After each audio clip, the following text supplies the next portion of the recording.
I'm telling you, fun is the word for me.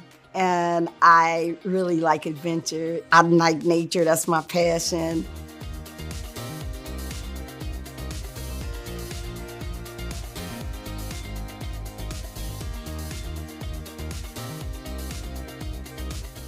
I love animals. I've always been passionate about it. My kids love nature, and that's why I do what I am now. I'm a C3 leader at Peggy Norbrook Nature Museum.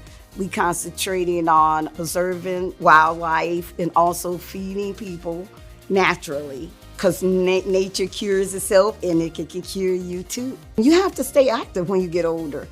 You still get the aches and pains, but it's best to get up there and dance. They say I have an aura.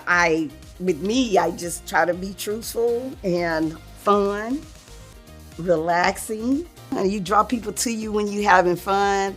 People come to you, animals come to you. And that's how you stay young, being natural.